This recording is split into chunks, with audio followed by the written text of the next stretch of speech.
Hi, hello, and welcome to the Hot Plates and Grapes podcast. My name is Aaron Mays, and I have another guest with me, my good friend from Legacy Records, Kristina Gambarian, and also another guest, Keller Riesling.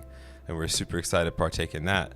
So as I go to open this, I want to check with see how are you doing, Kristina? What's up? What's going on? I'm doing great. I'm very excited to be here, talk to you. That's a big thing for me, and I have a lot to tell. Oh, I'm excited. I cannot wait to hear it. Like, I feel like I've worked with you. You know, we got the invisible high five thing. You remember? Yeah, of course. Yeah, it was fun. It was great. It was like I said, like to have a connection with, back at house, and that was one of the small connections we had. And so it's great. Now I can actually have like a full conversation with you and actually. Finally, right? Yeah, exactly. We're not busy. We're right. not running. Yeah, we have wine now. Usually it's like off limits, during the hours. But now we're good. It's all good, My favorite one. Yes, I'm glad. Shout out to Parcells at 511 West 38th Street for providing this lovely Keller Riesling. They have all the good stuff, like anything that's reputable and super delicious, like from like $1,500 for a bottle to $25. Like they're definitely like on the higher end, but not like. So how's adapting through COVID been for you? It was okay. A lot of change because of the COVID, but only good changes. So, I lived in New York, and now I'm living in New Jersey, which is very, very unexpected. Right. But COVID. It was interesting because I never experienced something like that before. Like neither of us, but. I think we're doing pretty good, and I'm really happy that, it's slowing down, and like little by little everything started opening back, and pretty COVID changed a lot in my life. Yeah, for the good. For the good. That's good. Okay, that's always good to hear too. What major adjustments have you made? I know that you got now the Babushka Pies. That's really cool. Is that like the most major change you've made? Like, is that the major adjustment that you're like getting comfortable with? Like, I mean, the first thing is that I lost my job, which was a big shock for me because it's kind of like, I don't know, I'm that kind of person. I need to have a job, apartment, like I need to know that I'm good. Yeah. So that was a big stress, but thank God I have AJ. Oh. And he's like, I remember it was like May 15, and he drove to New Jersey and just came to pick me up, like literally right away. And I'm like, should I go or should I stay in New York? Because I didn't know what to do, like what's about my apartment. But I'm like, okay, let's see what's gonna happen. Yeah. And I think 3 months later, we just decided to move completely to New Jersey to live there in Morristown. I just like, okay, like I'm ready for that. And and we opened a business together, Babushka Pies, which is it was always my dream, like since childhood. Me and my dad, actually, we were always dreaming to open a bakery. Oh, lovely. Because my dad had a bakery when I was little, maybe I was like 6, and I remember coming there and tasting everything, like eating, and it was great. Just having a good time, right? Oh my God, the best time. The best time. That's so cool. Speaking of tasting, you want to taste that wine? Let me know how it is. I would love to. I'm sorry. No, it's okay. I'm just so engulfed in the romance of the bottle opening. I'm like, I literally won't even pour more wine until you taste it. Just to make sure we get that part. Is it good? Pass the test? Lovely. Yes. Good. Glad it wasn't corked. Shout out to Keller. This was the staple. This is what we poured for guests when they got crudo oysters. This was our selling one. It's like, yo, get them on some Keller Riesling. And nice. This will, I guarantee your experience, no matter what you said or what you did, you could have called them fat and ugly when you walked in. But you served them this wine, they'd be like, you know what, maybe I'm a little fat and ugly. I can internalize that a little bit better now, So, speaking of your father and, going around bakeries like that, so where are you from? You're from Ukraine, right? Yes, I'm So- originally from Ukraine. Right. So how's that journey from Ukraine? Did you go anywhere else in Europe or even like Russia or Asia to the States, or was it just like Ukraine straight to the States?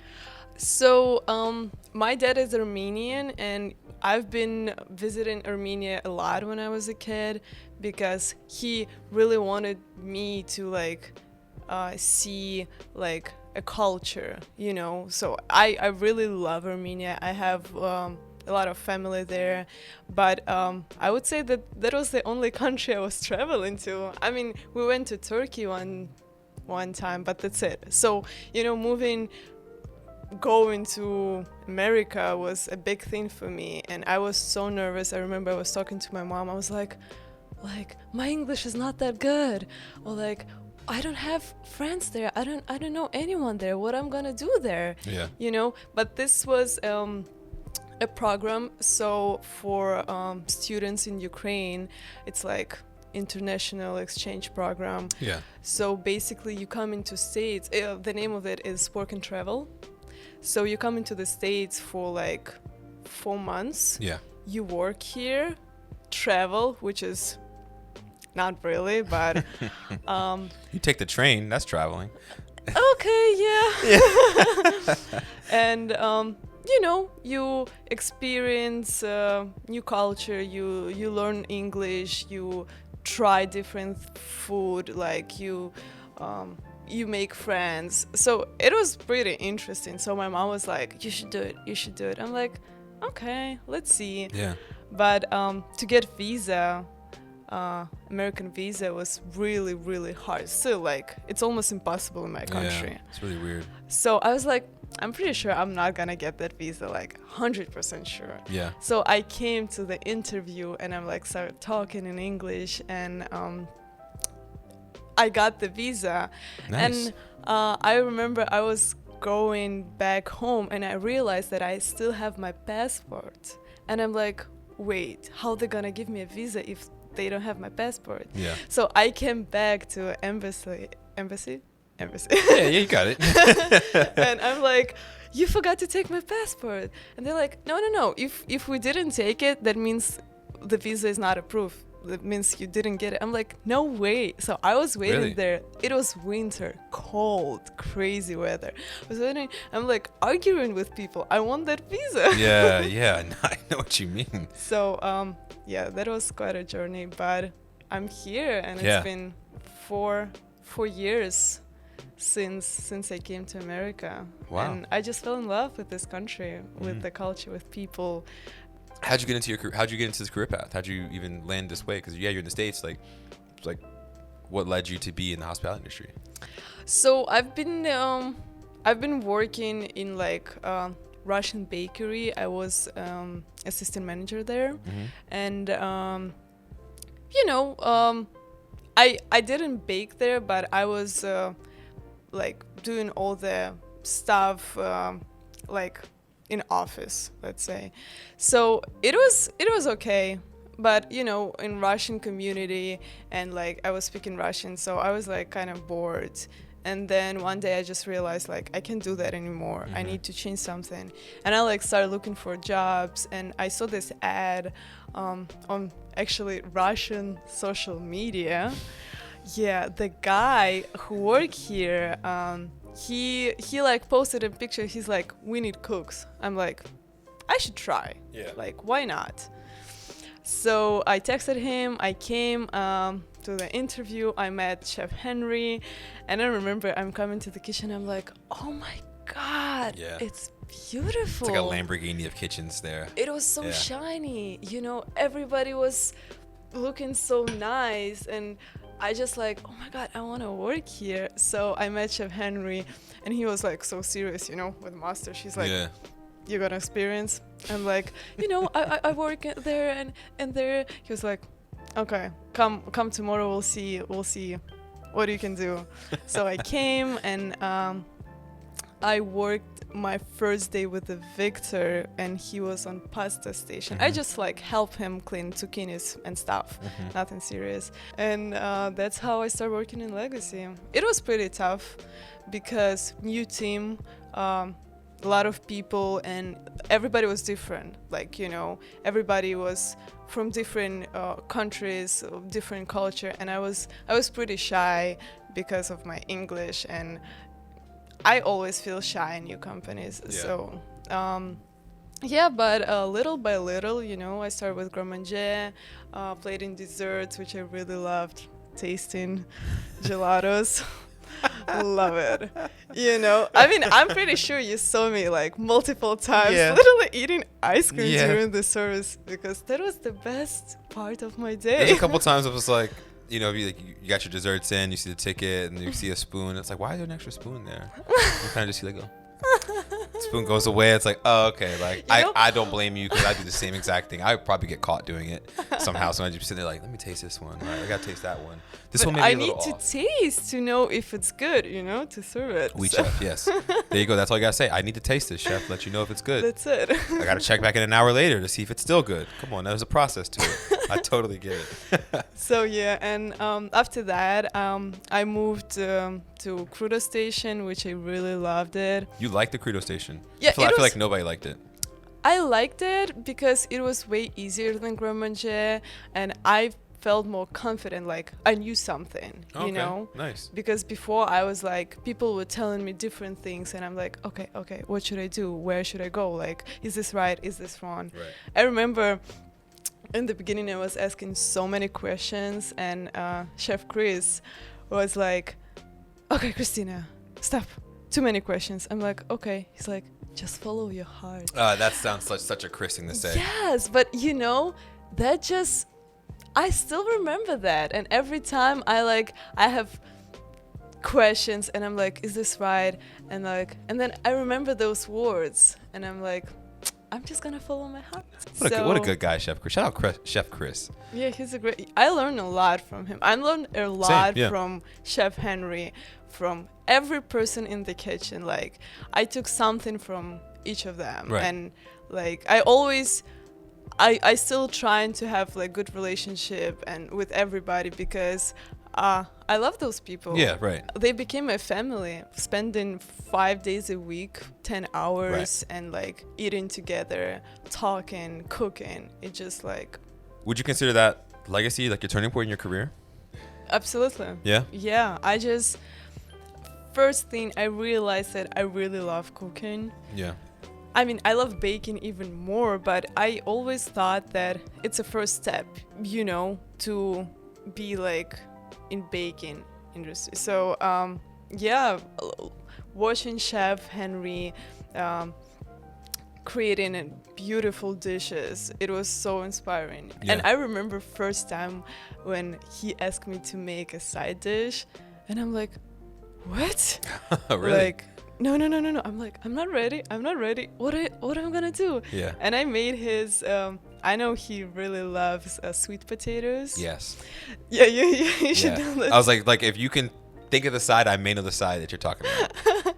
And I made charred pumpkin puree with sweet potatoes and pumpkin seeds on the top. That was yours? Yeah. That was your side? Yeah, that was my side. That was a good side. That was a major side. The sweet potato side was crazy. Oh really? Yeah, that was a hit. That was like a fall into like spring hit. Like that's crazy. Like wow. Was that the first instance that you knew that you were solidified in that kitchen by being asked to make a side? Yeah, that was a lot for me. That was really a lot for me.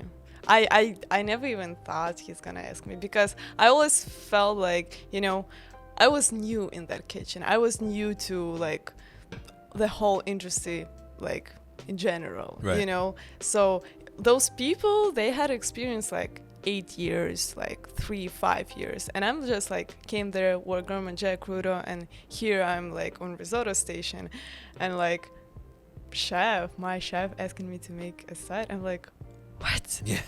But you know, like I was like, yes, chef. So the legacy was like your first like balls to the wall restaurant, like. Yeah. Yes. Wow. Yeah. What a thing to take on. Like what a monster, what a beast to walk into. I couldn't believe that. Wow. Like I couldn't believe that was really motivating me. You know, I couldn't believe I'm working in this kitchen with these great people who have this much experience, you know. So I'm like, I need just push and push and push and keep going. Okay, so you're coming through Legacy. The chef wants to ask you aside. You're rolling. You're going. So like, was there a point you went out and you had like a VIP experience dining? Like, your name was on the ticket, and they said like, okay, yo, she's on there. She's from Legacy. Excuse me, sommelier, pour some shit, like get some sides, drop something, whatever. Or was there a night out with your friend that you went somewhere off the sole merit of what you do for a living? I went to Legacy and I had a brunch. It was really nice, and it was different, you know, to eat the food like in a dining area, not like tasting it in the kitchen. Completely different, like all those flavors, everything, servers. So, and I remember all the chefs came from the kitchen, and almost every dish they were putting on my table, they like truffles. I'm like, yes, I'm a big fan of truffles. Yes, that's so nice. Yeah, that was also a big thing for me. Chef Matt, Chef Chris, everybody came. I was like, truffle and everything. Yeah, great times. That's cool. So having that black truffles on your cacio e pepe, or it could have been white truffles on your cacio e pepe. I don't know what time of the year it was.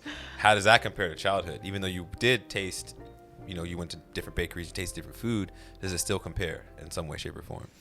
You know, I've never been to like fancy restaurants because, I don't know, first, like in Ukraine, you can really find like a fine dining restaurant, and the second, if you will find something nice, you know, it's probably will be like super expensive. Yeah. But you probably find yourself working so much, you probably didn't have even the time to go and dine. You know, I did. It was tough. It was really tough because I lived in Brooklyn and my commute was like sometimes hour 20 minutes. So, oh my God, at night it was terrible. Bad. Yeah. Like our train, the worst train in New York. What were you off of? First, I lived in Bay Ridge, and then I moved to Park Slope. Okay, yeah. So going from Legacy to Bay Ridge was terrible. Yeah, I don't think I could have worked at Legacy if I lived that far out. I never got here dry. I was always sweating when I got here. If I got here dry, I was late because I was just chilling. I was like, there's no reason for me to even try to get there. You know what I'm saying? So think about it. Your vision coming to New York. You've been here for 4 years. What changed directly your vision from shifting from just being like living in here to now like, okay, now I'm selling things that I'm creating. I'm baking, I'm selling. You shaped like somebody else's vision, now you're doing your own vision. What affected that really? I would say meeting AJ. Oh, there you go again. Oh, jeez. Thanks to Legacy again. Yeah. You know, he gives me so much confidence. Like, he pushing me in a good way. He's like believes in me, and that's what really, really inspires me, because I don't think I would done that without him, because Really? I always have so many doubts, you know. Oh, what if I don't know, people won't like it, or what if I don't know, something, and you know, he's always like, okay, let's just think and let's do it. Yeah. So that was I remember even when we were posting a first picture on Instagram, and I'm like, I'm not gonna get any followers, like I'm not gonna get, like, I don't know anyone here, you know, in Morristown, because we started that in Morristown. Right. And I'm like, who gonna follow me, who gonna buy from me? And that was first. And the second day, I'm opening my Instagram, like, oh wow, people like following, and I mean, mostly of course AJ's friends, but Still though, there was so much support from him, from his family, his friends, and just the community. You know, that they was just all like follow behind you and just that was push you up to the top. amazing.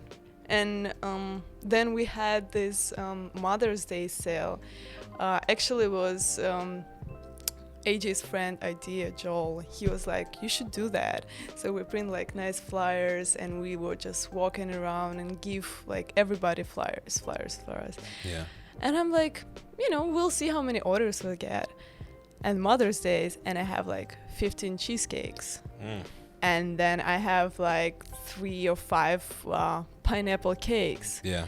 And I'm like, oh, okay. Get to baking, yeah. I was baking, I think, 14 hours or something. Yeah, because, it was like beginning. We needed to figure out how to do boxes. Yeah. We needed to figure out the packaging, everything. Like, I was worried, like this cheesecake looks better than another cheesecake. Like there was so many mistakes that we needed to fix and figure out. And then the next day delivery, because that's how we were doing it. Still with delivering to people, because of coronavirus starting, people doesn't want to go anywhere. They want to just be in the house and be safe. Right.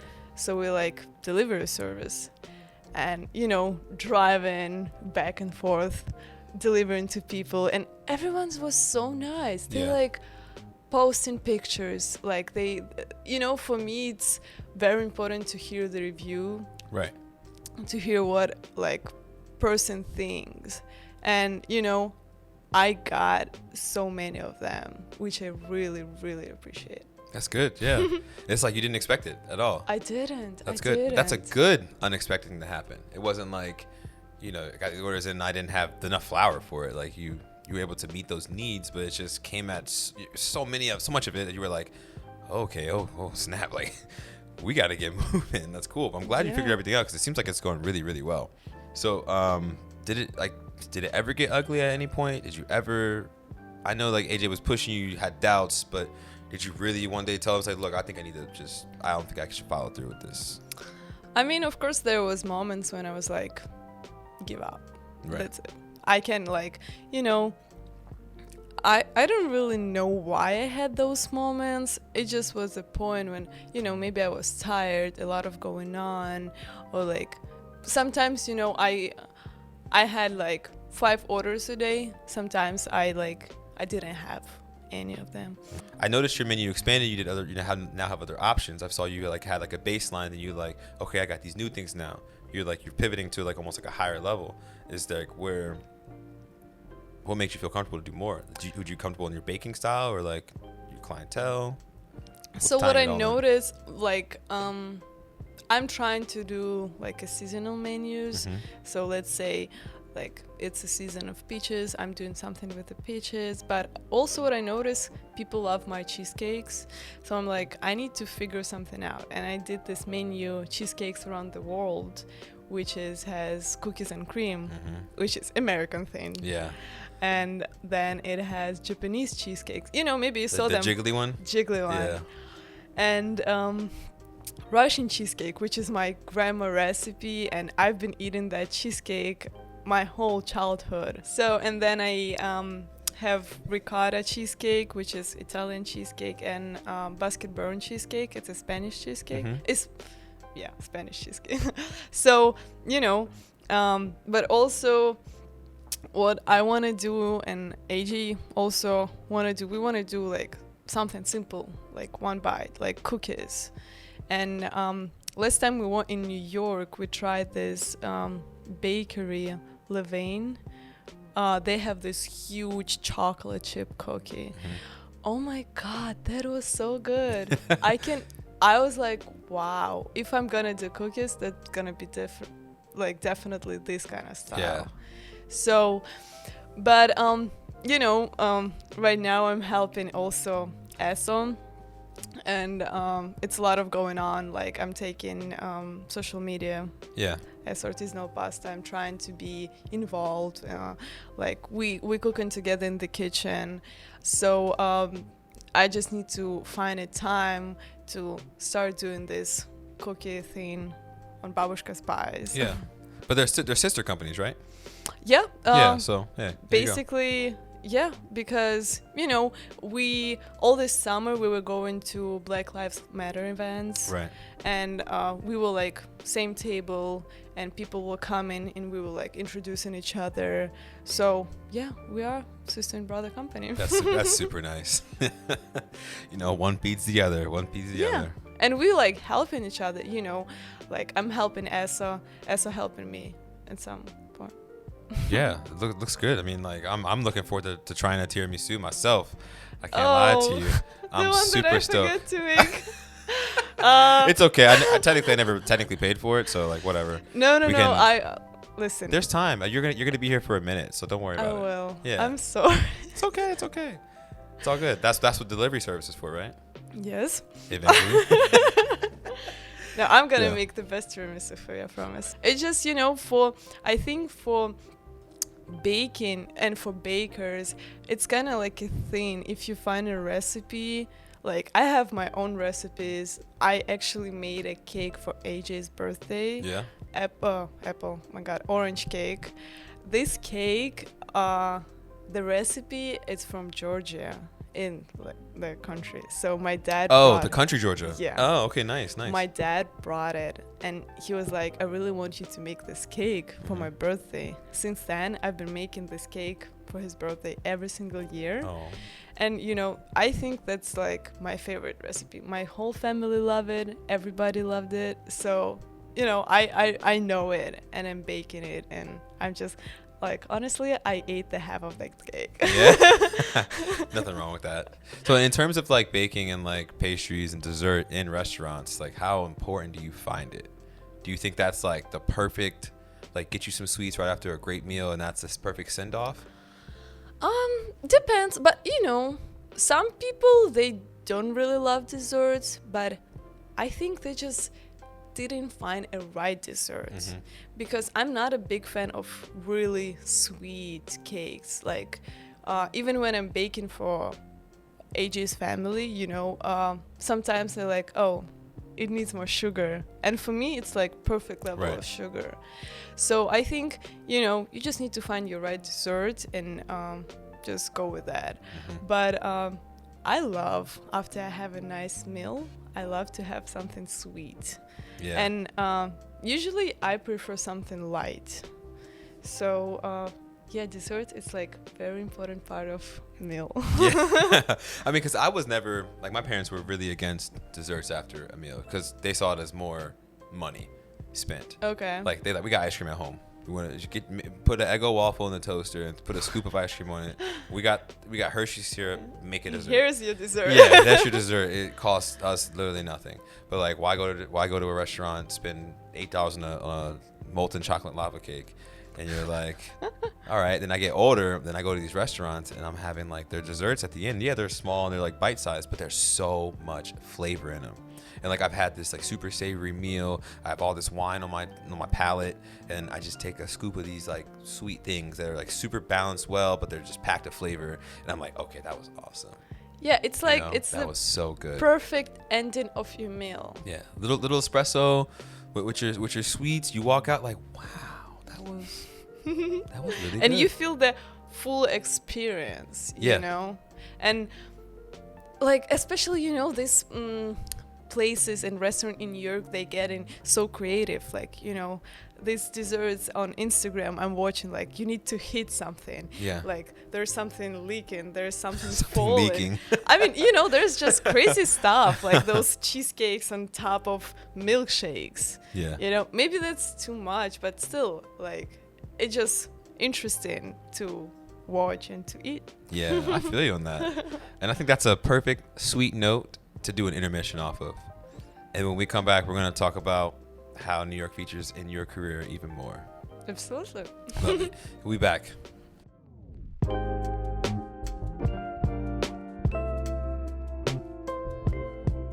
The wine enjoyed on this episode was provided by Parcel Wine Shop, a curated wine shop and online retailer with nationwide shipping, curated by a team of New York's finest sommeliers, located at 511 West 38th Street in Hudson Yards, New York City. Subscribe to Parcel's Wine Drop, a new delivery service featuring 3 hand-selected bottles for $95 per month. Also, check out their pop-up at 632 Hudson to taste the wine and enjoy delicious eats from Chef Ron Yan. Parcel, wine for every scenario.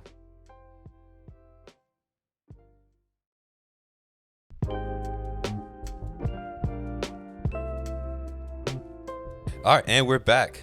This is the Hot Plates and Grapes podcast. I'm your host, Aaron Mays, and I have Kristina with me as well, another guest as well, my Keller Riesling. Super delicious. Thank you again, Parcells. Let me top this off for you.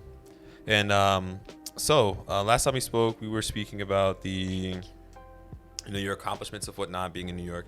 So let's talk about now like how New York features in your career. Was it strictly opportunity, or were you like?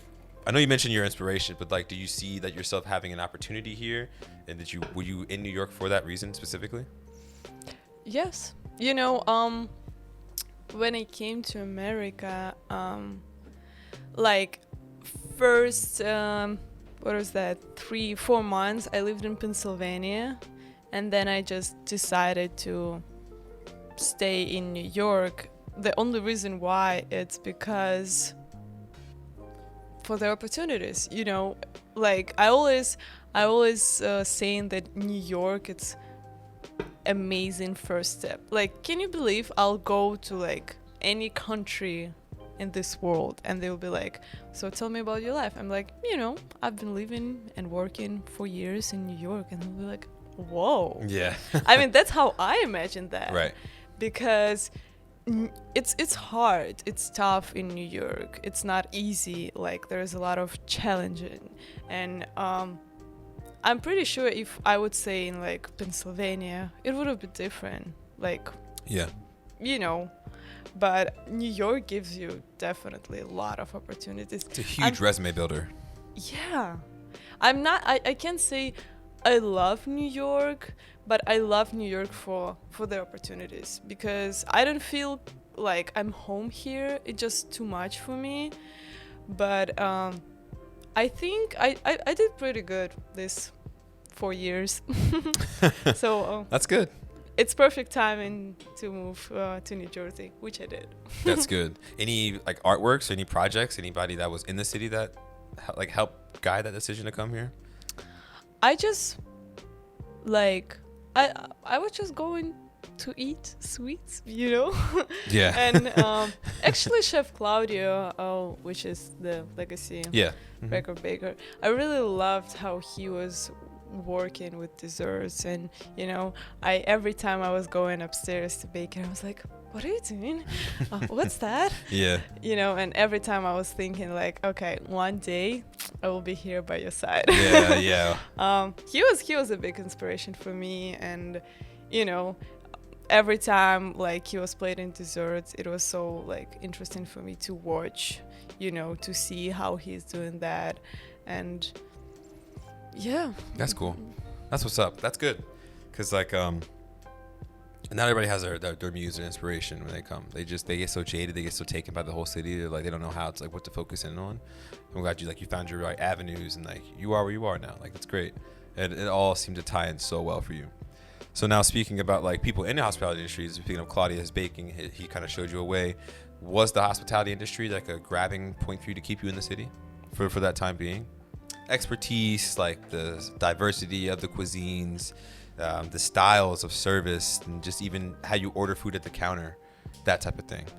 I like about New York that you can find literally everything here, starting from authentic Russian food, and going to Chinatown and eating like Chinese dumplings, or like going Midtown and eating like fancy restaurant. Like, there's so many things you can choose and you can do, and it's literally up to you. The only thing I don't really like is that how in rush everything. I don't feel like people really enjoying, like, it was always so fun to me. Like, you sitting, you eating, and like you didn't even ask for a check. Yeah. The check is here. I get it. Yeah. I get it. Honestly, but like I never felt like, you know, comfortable. Like I want to eat, I want to talk, I want to enjoy my wine, desserts, you know, maybe after that more wine, and Right. you know, I don't want to be in rush. Yeah. But that's how I kind of felt. Mhm. So like when I was opening this business, I already knew I'm not gonna do this in New York. Even though New York, it's a great place to start, it's just too much for a small business. It's hard to survive small businesses. Yeah. So Morristown, like, it's great. It's small, but you know, there's a lot of nice places to eat, and people, they really want to support, and they're not in rush, because you know, they just enjoying their lives, they chilling, they like, you know, every Friday they going out, they drinking, you know, they ordering those desserts, like we deliver to them, because I can imagine myself delivering in New York. What, taking a subway? No. It's quite hectic. New York has, and like hospitality industry in New York has their own cons and pros. Yeah. If I said that right. No, you got it. Yeah. Nailed it. Nailed it. Killing it. So, yeah, I just, I don't know. It never was in my mind to open a business. Like, I want to open an actual bakery, a small one. You know, you come in, like, there is a nice variety of desserts, and you just take a cup of tea or coffee, dessert, and, you know, there's 2-3 tables to eat, and you just walk in, or like, you know, it's up to you. Super casual. Yeah. Yeah. But in New York, I would like imagine, you know, people like, okay, can I have a coffee? And like, you know, fast, because, you know, like someone likes to work, someone just in rush, someone like running. That's not me. Just there is a whole lot of structured chaos here. Yeah. It's like, you can't just call it chaos because that's chaos, but that there is so much energy and so much hoopla happening all at once, and all happening so well together that it does seem quite frantic, but it's all working so well. Especially you were in Bay Ridge for a while. That's like, to me, that's super slow. Oh, that's it's like so super nice. slow. Yeah, it's almost like suburban almost. You know? Yeah. Yeah, I'm in Crown Heights, and there's a humdrum to it. There's a bit of a pace, but it's still at the same time like very lax. Like, I see people on the stoop all the time. I'm just waving at them, hello, hi, and it's great. Like, I feel there's enough quietness, enough stillness, but also enough beat to keep me going. I need that fine tune. I can't be like I couldn't probably live in Midtown. Never. I just couldn't do it. It just doesn't make sense to me. Like every literally 24/7. Fuck you. Like that type of thing, you know? Like it's a whole slew of things that I don't really want to deal with. You know what I mean? So, I need to hear it. Your best/worst experience in the city. So, they doing this jet ski. So you can take a jet ski on Hudson River, and for like an hour you drive in this jet ski, and you know the ferries going on, like all those boats, ships, like there's like moving, like there's literally a traffic there. Yeah. On Hudson River, and you just in this little tiny jet ski going like, I don't know, maybe 60 miles? No, maybe less than 60. You're going pretty fast. Yeah, you go pretty fast. I don't know the odometer speed, but it's pretty fast. When I see him on the street, I'm like, oh, snap. Like, whoa. Yeah, and you know, and you see like a state of liberty, if I said, no? What? Statue of Liberty. Statue of Liberty. We are in a state of liberty, technically. We're technically free, but the Statue of Liberty. Statue of Liberty. Yeah. And, you know, Brooklyn Bridge, and like, it just amazed me. Manhattan, especially downtown. I love downtown Manhattan. Like, that was definitely the best experience. Like, I never felt something like that before. Yeah. I was so little on that jet ski on Hudson River, but I felt like, wow. Yeah. You know? Because I'm pretty sure America was marketed differently in your country. I'm actually curious, how was America marketed? Oh, America is something like, wow, America is something like everybody want to go and live there because everybody thinks that it's so easy. everybody thinks like, people just making money and they're like buying cars, houses. Actually, that's how my mom feels. Really? Yeah, she was like, you like, what are you doing? Where are you spending your money? Like, how come like you don't still have a car? Or like, I'm like, are you serious? Wow. Like, I think they don't understand that to have a good life here, you need to work hard. Yeah. Like, you need to work. Yeah. Like, I don't know where this idea of like, you come to America, you're rich. I don't know why. Like, hey, welcome to America. We're all rich here. Like, what? What do you mean health crisis? What do you mean racial injustice? Everything's great in America. This is America. What are you talking about? Yeah. It's so weird. You land down here like, ha, gotcha. I heard so many stories, from people coming from Russia, from Ukraine to America and expecting something unbelievable, and they will be like, oh, okay, like I need to work and I need to work hard and I need to pay my bills and I need to pay, I don't know, Netflix, and I need to go to grocery shop, and like I need to pay crazy rent in New York, because rent in New York is crazy. Yeah. So I don't know where people get that idea about America, but it's definitely not what they expect. We should change our marketing campaign because it's just so wrong. Yeah, I'm pretty sure, it's not like I'm sure, but would you be here sitting in this amazing place interviewing me, like talking? Not in the to slightest. me? Yeah, if you would stay in that amazing apartment in Virginia with Yep. you. Yeah, no, I'd have had a nice backyard. I had all the sun, all the mosquito bites I can ask for, but nope. You need to choose. It's like, Yeah. it's always a choice. I would have never had anything without this. You did it great. Thank you, New York. Thank you, New York. Thank you so much. So great. Great. So like you're in New York. You were in New York. Now you've ventured off to Morristown. Successful business. So now, like, what is separating you from other people? Like, is it your work ethic, your mindset, the approach that you have, your own, even your personal self? Like, why should we believe in you? Like, my Ukrainian soul. Explain that. I have no idea. I wouldn't know what to say. I only know Ukraine from the nuclear accent. That's all we know. Okay. So enlighten me, please. I mean, I can say there's something different in me from like other people, but I feel like, I came here not just for fun. I came here to like achieve something, to be successful. I stayed in America to prove myself that I can, I can do that. I can do it, alone, without my family, without support, without friends, without money, and step by step, I'm doing that. Like, before, I remember when I first stayed here, decided to stay in New York, I was like dreaming about something, live in a nice place, dating a nice person, be in relationship, doing something that I love and something that I'm really passionate about. And now I look back and I'm like, oh wow, yeah, that was me, and that's me right now, literally achieving my goals. Yeah.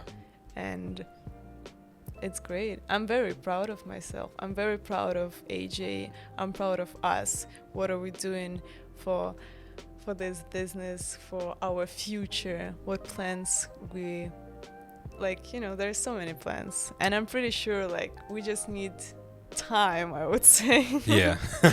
And we will be there. We will be there where we want to be. We all need time, Yeah, time. It's the biggest. It's a hot commodity these days, Yeah.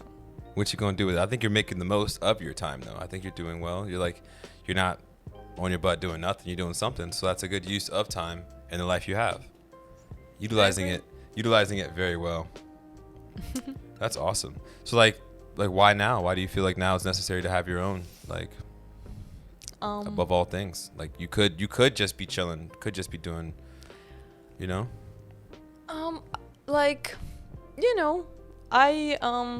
look at there are some friends who getting unemployment coronavirus, and they're like spending money, going to Miami back, and I'm like, okay, cool. What's next? I wanted to do something, so in the future I will be like, oh, that's a good thing that I used the opportunity. Yeah. So, and actually my mom she's very proud of me and AJ and what we're doing. She's like, every time she's calling me, she's like, I can't believe that you're doing that. Like, you know, 2 businesses. And she's like, you know, I'm telling all my friends that you and AJ used the opportunity to start something. Yeah, start something beautiful. And that was your own. That's so cool. Because, like, that's what a huge success. Like, you know, most people think about it. They want to be about it, but they can't. They don't. They won't. Shoulda, coulda, woulda. Yeah. My dad used to say, he's like, you shoulda, coulda, woulda, but you didn't. You know, but there you are. You did it. Thank you. And you're doing it. And you're going to keep doing it, you know? I'm going to keep doing it. Do you have, like, an end game in mind? End game? Like, do you ever see yourself, like, till 70? Oh, yeah. I definitely see myself, let's say, in 30 years from now. Good. Like when I'm 50 something. Yeah. So I see myself definitely with kids, you know, husband, house. I want to have this life, you know, that I kind of have in my head. Like I want to do something that I love.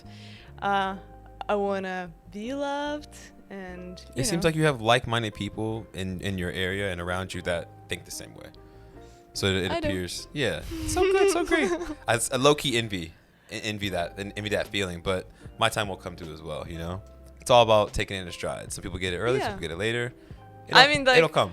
I agree. Like, you know, some people not ready for that. Some people ready. Some people already have that. Yeah. So it's just about the person. Yeah. But like some people, 50 years.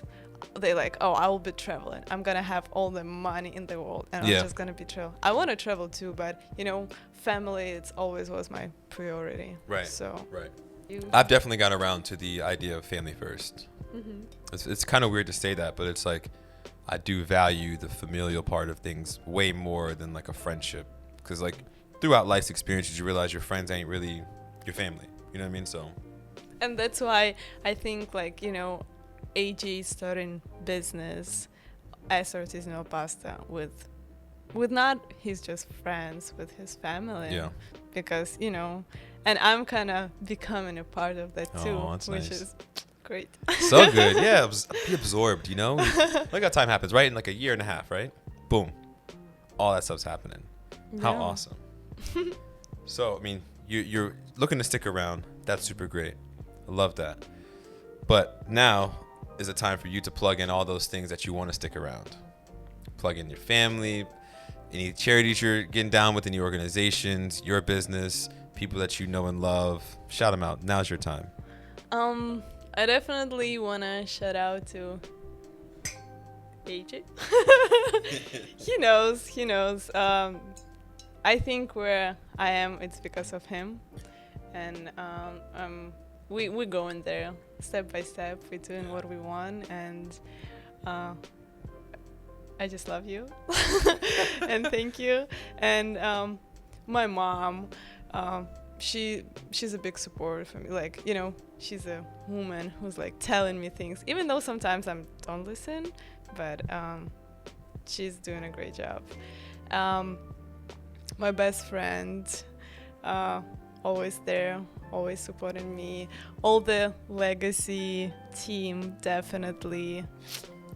Yeah, all the chefs, Chef Alfredo, Chef Henry, Chef Chris, Chef Matt, Chef Alex, like every. Alfredo's in the building, by the way. I saw him.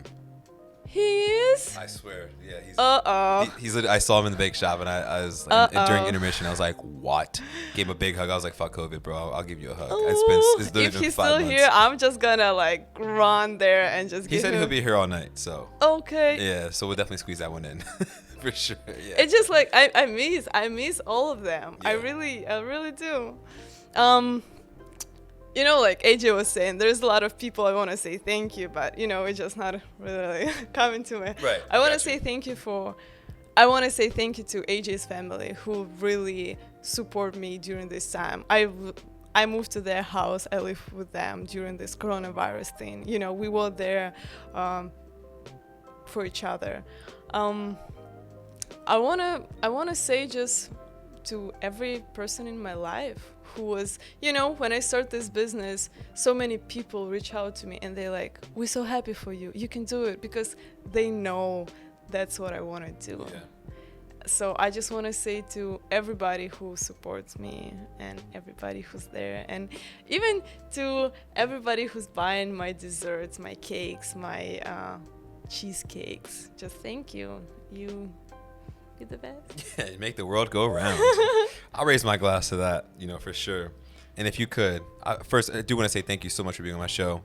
Like, your point of view was very, very, very important. I'm so glad you came on to speak with me, especially about where you came from, how you are here now, and the great business that you have, Babushka Pies. It's so great, so awesome, all in a short matter of time. And I can only imagine what the rest of time has in store, for the world, for the Eastern Coast, to enjoy these great flavors. You know what I mean? Thank you. So raise my glass. If you want to just end us off with a nice toast, I would say just follow your dreams. follow your dreams. I'm loving it. Ching ching.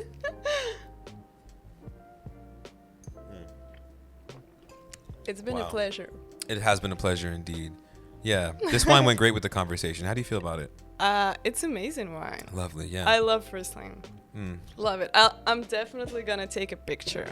Oh yes, please do. Okay. That's Keller stuff. 19. It's downstairs in Parcells. We'll stop by. Christine wants to see you anyways. So I don't know if you're familiar how we finish pre-shifts in Legacy, but at every pre-shift we did a 3-2-1 clap. Mm-hmm. And that was the tell-all of how the day was gonna go, how the universe is gonna give its energy. If we nailed it, it's a great day. If we didn't nail it, we got things to talk about. Okay. We might have to keep doing it until we get it right. So we finish information, we choose a random person, but this random person today is you. And we're gonna say, hey, can you take us out? You just do a 3-2-1 clap. Boom, that's it. Okay, so I'm doing 3, 2, 1. 3, 2, 1. Get you some space, get you some arm room, make sure you're good. Okay. You know? 3, 2, 1. Yay!